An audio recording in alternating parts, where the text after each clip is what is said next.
Bonjour à tous, c'est Patricia. Je suis très heureuse de vous accueillir dans cette vidéo et très heureuse aujourd'hui d'être moi-même accueillie par Bernard Pieters. Un grand merci Bernard d'avoir accepté de faire cette vidéo. Avec plaisir. Moi je suis sincèrement ravie d'être là aujourd'hui puisque tu es le genre de personne que j'adore rencontrer et dont j'adore recueillir le témoignage en vidéo, le témoignage d'un parcours inspirant. Puisque le tien il est jalonné de méandres, il est jalonné de rencontres aussi, rencontres humaines mais aussi rencontres avec des arbres, rencontres avec la maladie, et c'est tout ça qui fait que tu es l'homme que tu es aujourd'hui et que tu exerces l'activité que tu exerces aujourd'hui, une activité qui te passionne et aussi qui donne tout son sens à ton existence. Alors cette activité, pour la décrire, on pourrait dire qu'au centre il y a ce mot énergie. Absolument. Absolument, ce mot énergie qui est essentiel, qui est la vie elle-même, et que les hommes ont quand même oublié avec le temps. Et voilà, c'est non seulement retrouver l'essentiel, mais c'est aussi retrouver toute notre histoire, en fait. Et voilà, donc il y a énormément de choses à dire, mais voilà, je pourrais peut-être décrire brièvement ce que je fais dans le domaine de l'énergie. Avec plaisir.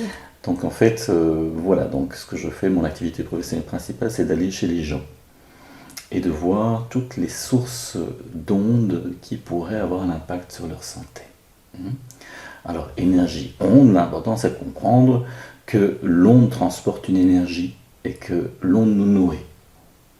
Nos cellules, nous avons quand même 100 000 milliards de cellules, communiquent par des ondes qui sont de l'énergie, et elles peuvent fonctionner en captant donc des ondes de l'énergie de l'extérieur, et la principale source donc d'énergie, c'est l'énergie solaire, voilà, que nous captons, que nous stockons et que nous utilisons pour faire fonctionner cette merveille qu'est le corps humain. Et malheureusement, à l'heure actuelle, les gens mettent dans leur activité des sources d'ondes de plus en plus puissantes, de plus en plus négatives. Je parle du Wi-Fi, je parle du téléphone DCT, donc ces téléphones sans fil sur les bases, tout ce qui est antenne GSM qui nous entoure, le GSM lui-même. Et tout ça, on envahit donc nos habitats d'ondes qui commencent à rentrer négativement en résonance avec le corps humain. Et donc mon activité maintenant principale, c'est d'aller chez les gens, de leur expliquer d'abord ce que c'est que la santé en termes d'énergie, qu'il faut faire attention à notre communication énergétique dans le corps, et de leur montrer toutes les sources négatives d'ondes et les corriger. C'est très important, on n'est pas là pour faire peur aux gens, donc c'est de leur donner une prise de conscience donc, que l'onde peut avoir un impact négatif sur la santé et que soit on va les diminuer, soit on va les corriger. Alors nos ancêtres étaient bien conscients de cette problématique. Et quand je parle des ancêtres, je parle de ces civilisations qui ont planté des menhirs pendant des milliers d'années dans le monde entier. Ils ont planté des menhirs pour améliorer l'énergie de la Terre. Alors très simplement, je vais parler très simplement, une onde, on a tous appris à l'école que c'est une espèce de spirale, ceci n'existe pas, donc rien n'est deux dimensions dans l'environnement. Une onde c'est une spirale et elle a deux possibilités, tourner sur la gauche ou tourner sur la droite. Et tout ce qui tourne sur la gauche nous perturbe, tout ce qui tourne sur la droite nous donne de l'énergie. Et nos ancêtres l'avaient bien compris et plantaient les menhirs pour qu'à certains endroits où la Terre émet beaucoup d'ondes qui tournent à gauche, les faire tourner à droite. Ceci est assez passionnant. Et ils ont repris cette technique aussi pour positiver les églises, par exemple.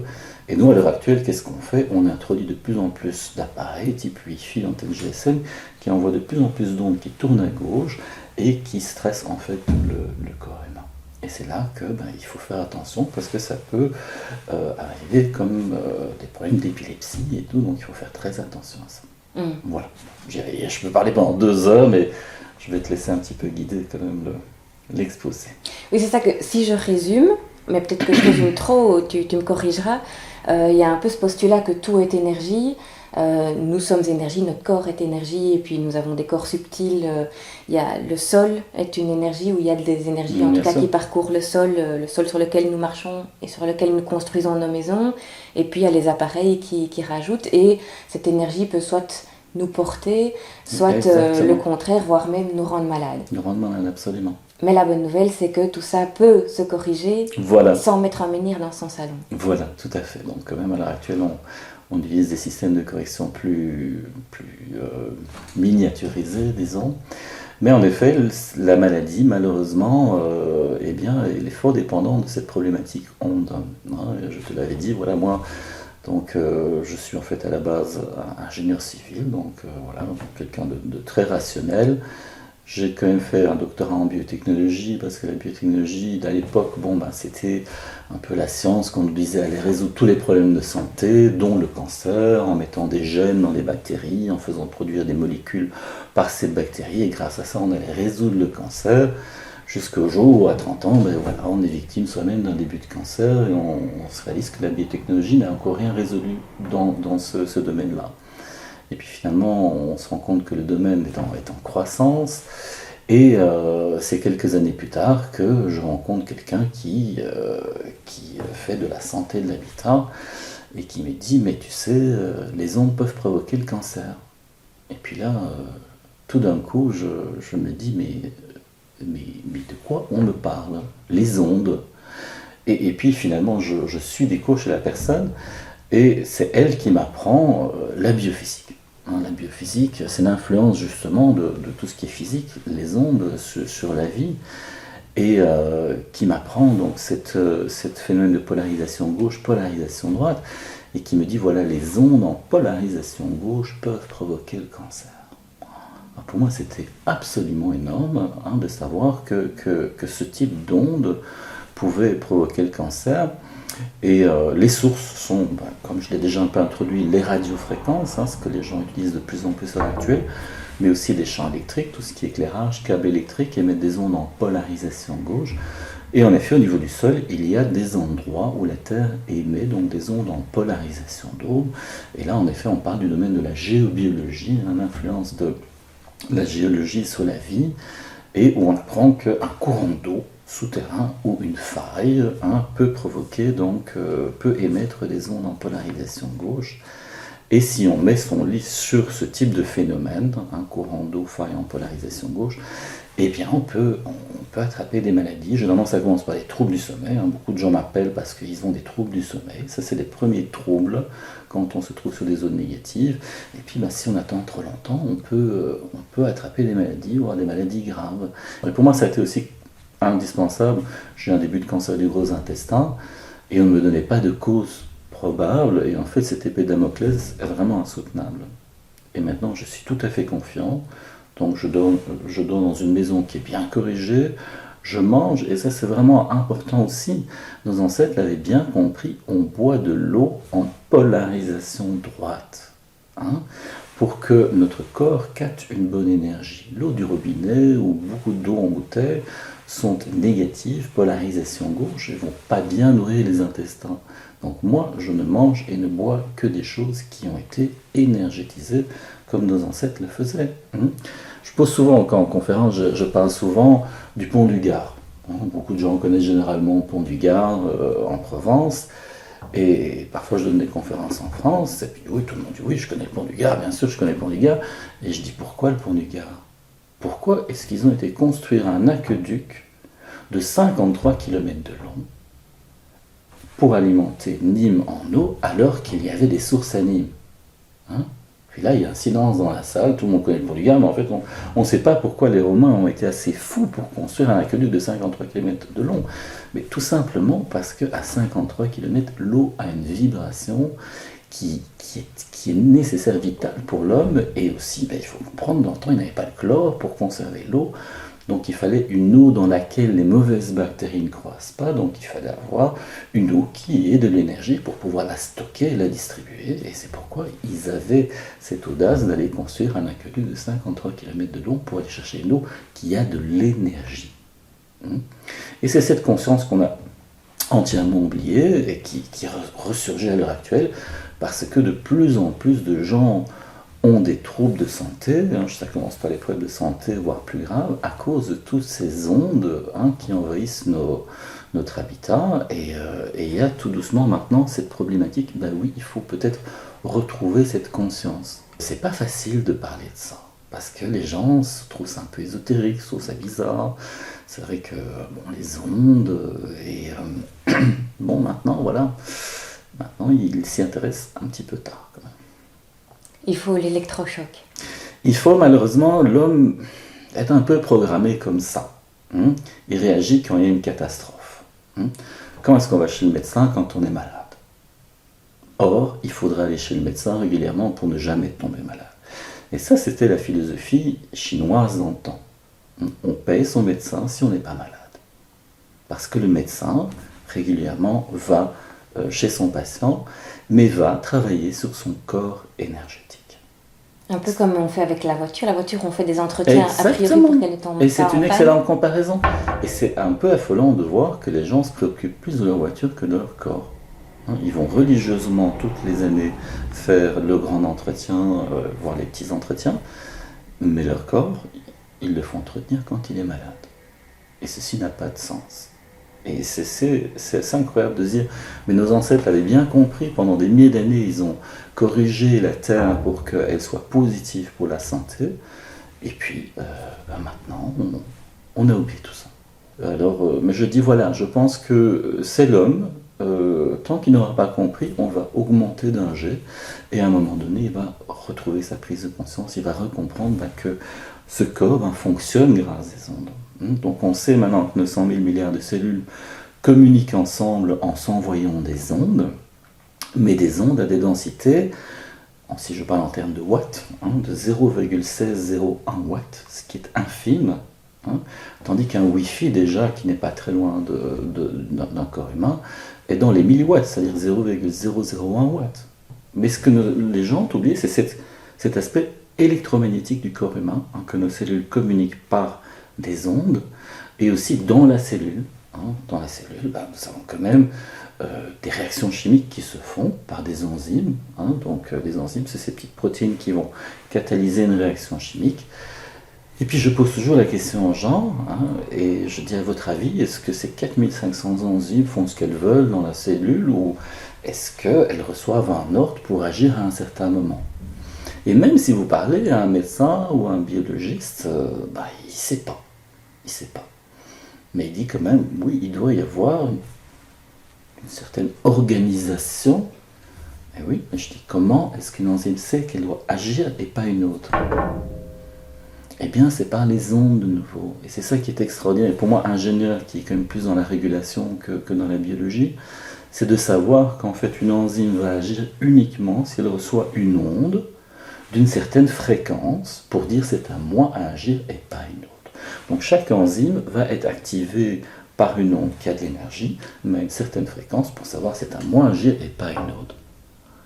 Mais alors, qui envoie ces ondes?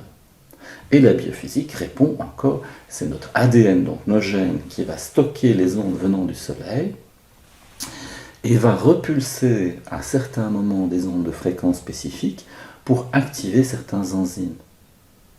Nous avons 100 000 milliards de cellules qui activent des milliards de réactions chimiques par seconde, et donc il faut savoir que dans un corps humain, par seconde, il y a 1 milliard, 2 milliards, 2 milliards de réactions chimiques parfaitement coordonnées par des ondes. Alors je pose encore la petite question, je vais te la poser, tiens Patricia, à ton avis, dans ce corps, il y a des cellules qui meurent tout le temps. À ton avis, environ combien de cellules meurent par seconde dans ton corps?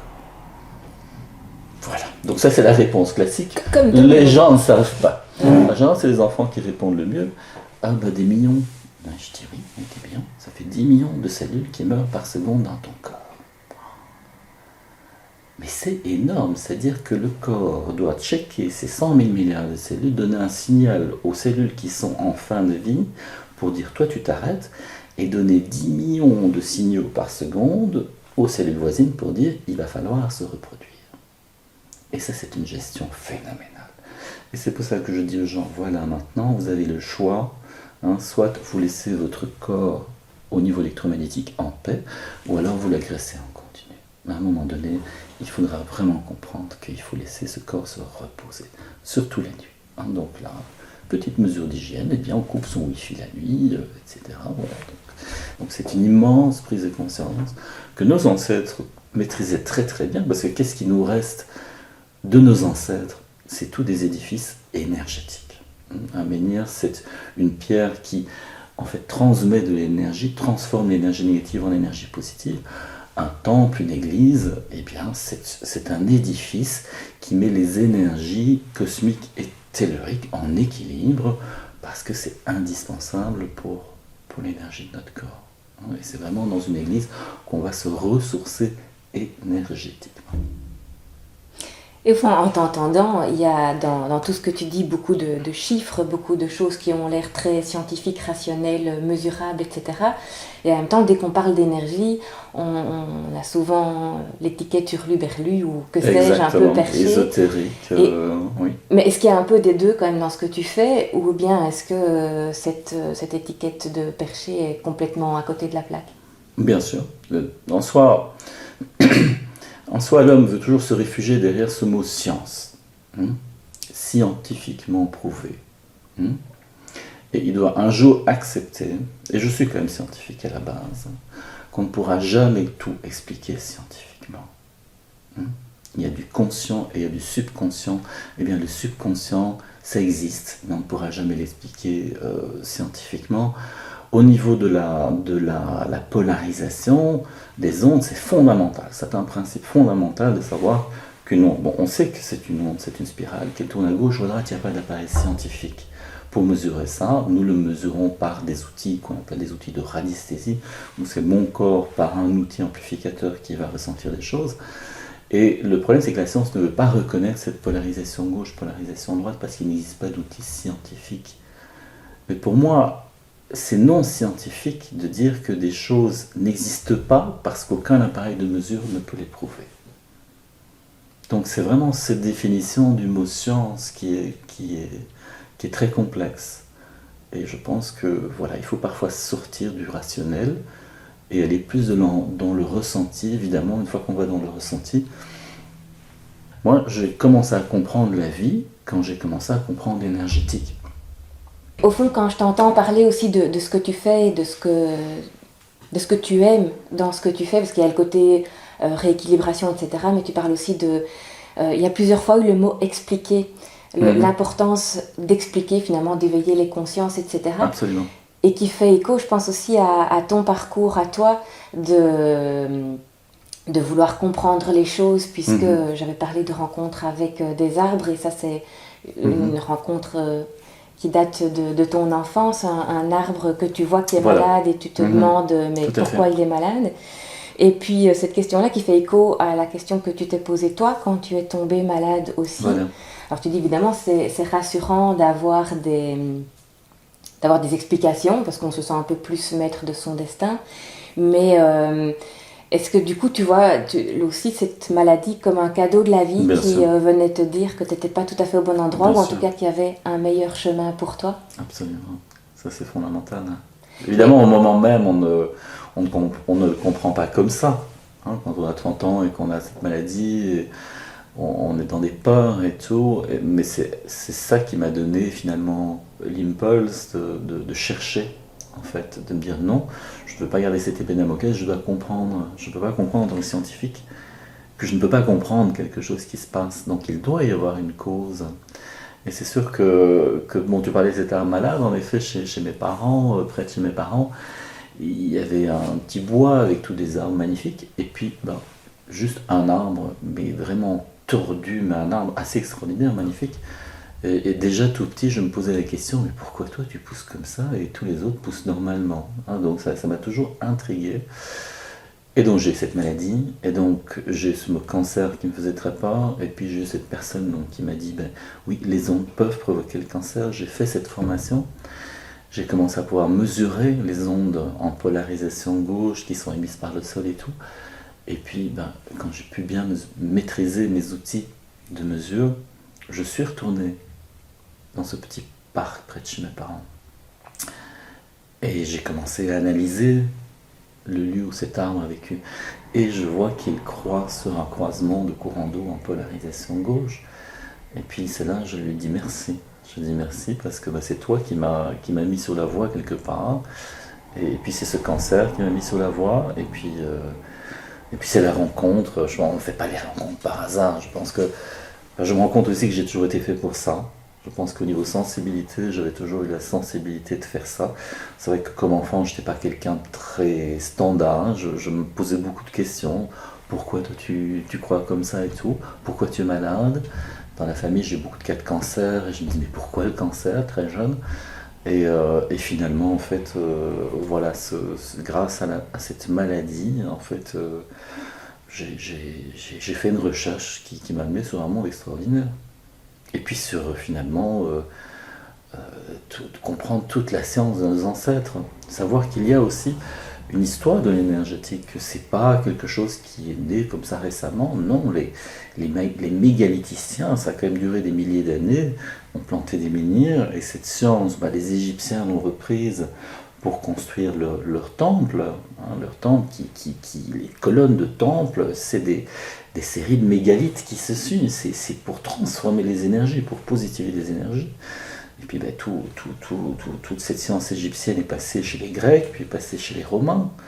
Donc il faut quand même savoir qu'avant l'Église catholique à Rome, c'était principalement des cultes énergétiques. C'était des cultes solaires, c'était le culte d'Isis égyptien, qui est un culte énergétique, c'était le culte de Mitra, qui est un culte énergétique perse, et chez Gabal, syrien et tout. Et moi, je ne vais pas du tout faire de l'anticatholicisme, mais Théodose Ier, à la fin du IVe siècle, a interdit tous les cultes solaires, tous les cultes énergétiques, pour uniquement prôner le christianisme. Mais donc, cette science de l'énergétique, que nos ancêtres maîtrisaient parfaitement, a été littéralement interdite et diabolisée. Donc, tous les cultes solaires ont été fermés, et surtout le culte de la pierre, que les gens encore vénéraient, a été interdit. On a commencé pendant 4 siècles à détruire les mégalithes parce qu'on voulait effacer de notre conscience l'aspect énergétique. Et je ne veux pas faire de l'anticatholicisme parce que, malgré tout, l'Église catholique a repris tous ces énergéticiens, les druides. L'Église catholique a obligé les druides à réintégrer l'Église, principalement par l'ordre des bénédictins, et à construire les cathédrales avec tout le savoir de nos ancêtres énergétiques. Donc il y a cette transmission, mais qui n'a été gardée que dans un milieu restreint. Donc le commun des mortels n'a plus droit à cette conscience de l'énergétique. Et c'est grâce maintenant aux ondes négatives que nous sommes en voie de retrouver cette histoire qui est merveilleuse. L'histoire de l'énergétique, c'est incroyable. Il faut quand même je crois qu'on est quand même beaucoup, voire quasi tous, ébahis devant une grande cathédrale. Mais une grande cathédrale, c'est la sublimation de la science de l'énergétique. C'est un édifice avant tout énergétique. Les vitraux d'une cathédrale, c'est ce qu'on appelle de la chromothérapie, c'est de jouer avec les couleurs. Maintenant, la physique montre que nous utilisons principalement les ondes dans la lumière visible, donc du bleu au rouge. Beaucoup d'enzymes fonctionnent dans ces fréquences du bleu au rouge, c'est pour ça que tu as la chromothérapie, la thérapie par les couleurs, mais c'est la thérapie par des ondes en fait, donc pour réactiver certains processus enzymatiques. Et voilà, donc il y a toute cette prise de conscience et retrouver le savoir de nos ancêtres, retrouver le savoir d'un bâtisseur de cathédrale, pour moi c'est une mission de vie. Ouais. Et c'est ça un peu les deux ingrédients du coup qui font que à la fois ce que tu fais te passionne et à la fois, comme je le disais au début, ça donne tout son sens à ton existence. L'ingrédient peut-être se rattacher à ce savoir ancestral qui fait partie de nous et en même temps en écho au petit enfant, ton petit enfant intérieur qui est toujours là et qui a enfin une réponse à sa question et qui s'éclate avec ça. C'est du bonheur total. Il y a vraiment beaucoup de gens perdus en fait, beaucoup de gens quand je vais chez les gens, beaucoup de gens aussi qui cherchent leur chemin de vie parce qu'ils sont perdus, et c'est pour ça que toi tu fais un travail fondamental, c'est une période critique qui est passionnante, mais il y a vraiment cette reprise de conscience, et c'est vrai que des gens qui ont cette sensibilité, qui retrouvent l'intuition, souvent on les prend pour des extraterrestres, même dans leur propre famille, quoi. Et c'est là qu'on commence à former une famille de plus en plus grande de gens qui ont cette prise de conscience et qui se soutiennent. Et finalement, on se rend compte que c'est non seulement des prises de conscience, mais on résout aussi des problèmes de tension dans le couple. Je remarque ça beaucoup à l'heure actuelle. On voit qu'il y en a un du couple qui a des prises de conscience, qui s'intéresse à l'énergétique, et l'autre qui qui est encore très dans la matière et qui n'accepte pas, et on sent la tension. Alors, parfois on la prend pour une folle. Moi, je suis tombé chez une femme, toute la famille la prenait pour une folle, quoi. C'est incroyable quand même. Et puis finalement, voilà, Puis quand on il y a donne des les choses présélections. tangibles qui se passent, ben, Voilà, on dort mieux, etc. Mm. Et puis finalement, on voit que la tension, c'est génial, c'est génial. Mais c'est vrai qu'il faut gérer toutes ces tensions, mais ça dans fait partie de la l'ensemble. liberté de chacun de prendre ou de ne pas prendre. Oui, voilà, exactement, exactement. Donc voilà, mais c'est vrai que d'un travail très rationnel à la base, et c'est assez amusant de se dire, ben, j'ai quand même fait beaucoup de travail dans le passé, dans des sociétés, et ça ne me plaisait jamais. Il y avait toujours des problèmes d'entente, et jusqu'à un moment donné, je me suis dit, non, je vais devenir indépendant parce que c'est pas mon truc. Et puis quand je suis devenu indépendant, j'ai assez vite plongé dans ce travail de santé de l'habitat, et maintenant je me rends compte qu'en fait, toutes ces expériences négatives, c'était entre guillemets, on peut l'appeler l'univers, qui me disait, écoute, c'est pas ton lieu de travail, il va falloir faire autre chose. Et c'est finalement le jour où je me suis dit, je vais faire la santé de l'habitat, je vais laisser de côté tout mon passé. Bon, ça a été quand même un sacré courage de dire à un moment donné, j'arrête l'industrie, je ne fais plus de l'engineering industriel, je vais dans la santé de l'habitat, que les choses ont réellement commencé à se débloquer dans ma vie. Comme Et si donc, tu avais accepté à ce moment-là que c'était ça le chemin qui était bon pour toi et que tu je ne sais pas si c'est de complètement. l'acceptation, c'est je pense que l'univers est juste, et je pense que quand on est sur sa voie, l'univers nous aide. Mhm. Et quand on n'est pas sur sa voie, les choses ne vont pas. Et c'est souvent quand les gens me disent, oh là là, j'ai fait des tas de trucs et ça ne démarre pas. Je me dis, la personne n'est pas sur son chemin. Et je pense que ce qui est le plus dur pour les jeunes à l'heure actuelle, c'est de trouver les études qui leur conviennent, de trouver leur chemin de vie, et de sortir de ce carcan de dire je vais faire ingénieur, médecin, et d'oser faire le plongeon vers un monde qui est moins reconnu. Aller voir un peu hors des sentiers Hors des battus. sentiers battus, oui. Et il y a urgence en plus à l'heure actuelle. Mhm. Il y a vraiment urgence. Et justement, pour conclure cette interview, si tu avais un conseil, une pépite à donner là maintenant à quelqu'un qui se sent pas tout à fait sur son chemin, mais qui sait peut-être pas où le chercher ou comment faire, quel serait ton conseil à toi pour cette personne-là? Mais c'est d'aller voir des gens qui permettent aux gens de mieux trouver leur chemin de vie, donc d'aller chez quelqu'un comme toi, parce que souvent on a besoin d'aide à ce moment-là. Moi j'ai vécu, donc j'étais voir quelqu'un parce que je ne savais plus très bien ce que je devais faire, et puis la personne m'a dit, mais voilà, toi c'est la thérapie. Et je pense que c'est... Et oser envers et contre tout, aller sur son chemin, au risque de perdre des choses. Faut pas croire que mon chemin était si simple que ça. Hein, j'ai quand même voilà, eu des grandes tensions avec ma famille parce qu'ils n'ont pas compris. Avec mes enfants aussi, ils n'ont pas compris. Hein, des enfants dans l'adolescence qui voient un papa qui fait des choses pas très standards, et qui à un moment donné, parce que c'est vrai, quand je me suis dit je vais faire ça, j'ai pas bien gagné ma vie, et que les enfants l'ont ressenti. Et ça a créé des grosses tensions, et bien envers et contre tout, j'ai quand même avancé, et voilà. Choisis d'écouter là plutôt que Oui, tout ce qui se disait absolument. autour. C'est sentir quand c'est quelque chose qui nous convient, c'est de se dire on va tout droit. Et peu importe ce qu'on perd. Peu importe ce qu'on perd, parce que ce Parce qu'on qu'on se gagne gagne ça. après, c'est. Et on se. Oui, c'est juste. Je pense qu'on n'a jamais de récompense sans souffrir aussi, sans avoir des périodes difficiles. Mais pendant ces périodes-là, c'est quand même bien d'avoir un peu de soutien. Voilà, Mhm. pour oser quand même. Petit accompagnement, je pense que c'est quand même. Ça peut rendre les choses plus fluides. Ça peut rendre. Oui, tout à fait. Et peut-être, bon, tu parlais de pépites, il n'y en a pas qu'une, hein, bien sûr, il y en a plusieurs. Mais je pense qu'il est important, c'est de faire confiance. Ça peut pas être un peu ésotérique, mais faire confiance dans l'univers. Que tout ce qui nous arrive est juste. Et qu'une claque d'une claque, d'un travail qui ne va pas et tout, ben, c'est finalement une aide pour nous faire avancer. La vie est un labyrinthe et parfois on arrive à un bout. Eh bien, il faut accepter qu'il faut trouver l'énergie de faire marche arrière et d'aller voir ailleurs.